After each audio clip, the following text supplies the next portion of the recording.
In this video, I'm going to tell you about 10 things, 10 that are the best about being a highly sensitive personality.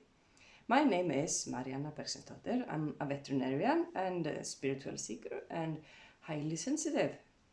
And 2.5 years ago, I had a burnout. And I think actually this highly sensitive thing is a tiny bit of the explanation. That's my cat playing. Okay. Most often when I ask other highly sensitive people what they like most about being highly sensitive, they can't answer because they only focus on the negative things. But for me, this is a superpower and I absolutely love being highly sensitive. There are so many positives to it. First thing is, I see how others feel. And when I see how they feel, it's not always conscious. It's very easy for me to, actually notice things that people haven't noticed themselves. So when I talk to people, they often feel understood. That can be a great asset to have. Also, this leads to point number 2, which is intuition. Our intuition is extremely strong, and I actually divide intuition into 2 things. One is the things you know when you're talking to people. You don't know why. Something is either slightly off or what people are saying doesn't fit with, the impression you get. So this gives you a really strong bullshit meter. You know if someone is lying. And knowing that is actually really, really practical. Also, we have an attention to details that others don't have. This can be like all the things I'm talking about, both positive and negative. But for me, the best thing about details is when I'm walking in the forest and I notice this tiny little drop on a leaf and it's so beautiful. I just have to take a picture of it and try to capture the light behind and everything. And I share this on my Instagram konto. Oh, that's Norwegian. Yeah, on my Instagram page. But kind of funny, just personal for me, that like my friend said, you pay so much attention to details, you sometimes miss the big picture. And she had a new window. Her window used to be like this, the one that out to the street, and she made a big one. I didn't notice until I visited her and got inside. And, we've had COVID, so I haven't been in her house for months, but I walked past and I hadn't noticed. But I did see the beautiful flowers she had in her garden. I actually was taking pictures of the beautiful yellow leaves on her tree yesterday. It's kind of funny. But this also, oh my god, what's the cat doing? This also makes me very good at my job when I was working. That when I notice the details that others don't see. For example, we had something big happening at work and everyone was, whoa, what are we going to do? What are we going to do? And for me it is, what are the informations that go with this? How can we handle this? And yeah, in 30 minutes or something, I figure out, okay, we can do this, this, and this. It's very simple. And everyone else was still exploding and took, 2 days for them to reach the conclusion I had in 30 minutes. So, highly sensitives are really good employees, and they're also really good leaders because they see others, they see the whole picture. Oh my god, Higgs, det är att göra. Yeah, sorry about the noise. Whoop.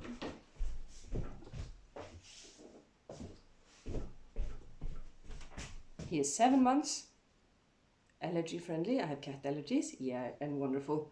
And I hope we find something that's less noisy now. Sorry about that. Other things, details. And those details give more joy. Because when I can focus my attention on small things, my mind goes racing.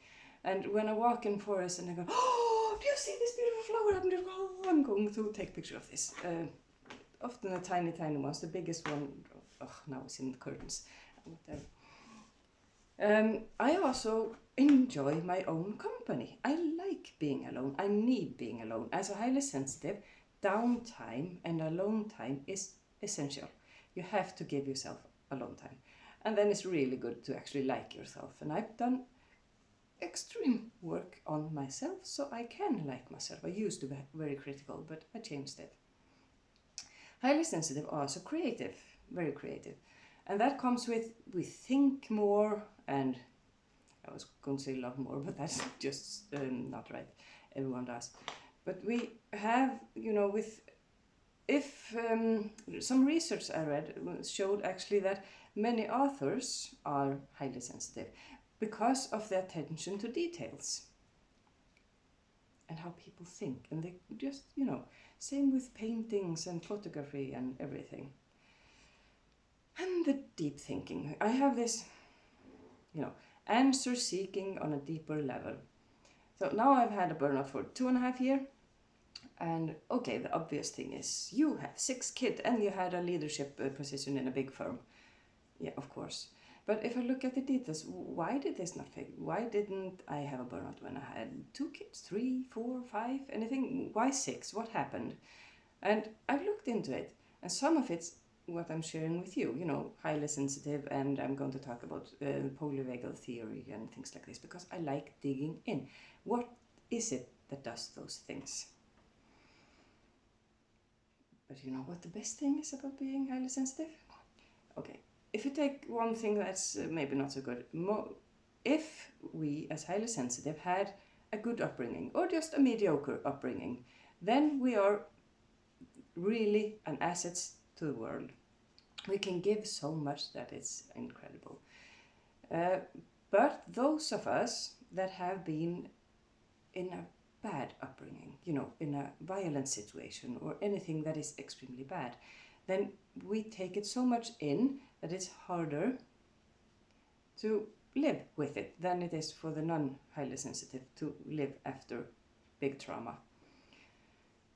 But that was the good point. We also have a bigger ability to heal because we can take in other people's experiences and what they suggest and use them as our own. So when we go to a psychiatrist or find a spiritual teacher or anything that we figure works for us, then we also attune to our insights, that we find what works for us and heal faster and better than the non-sensitives. So those are 10, even if I forgot to say the numbers, maybe 9 or something, but I'm going to write them under. If you like this content, I'm going to be sharing a lot more about high sensitivity and stress and burnout and having highly sensitive kids and simple strategies to love life. I hope you enjoyed this video. If you do, please press subscribe and like and leave a comment and everything so I can reach more people. It really means a lot to me. Thank you.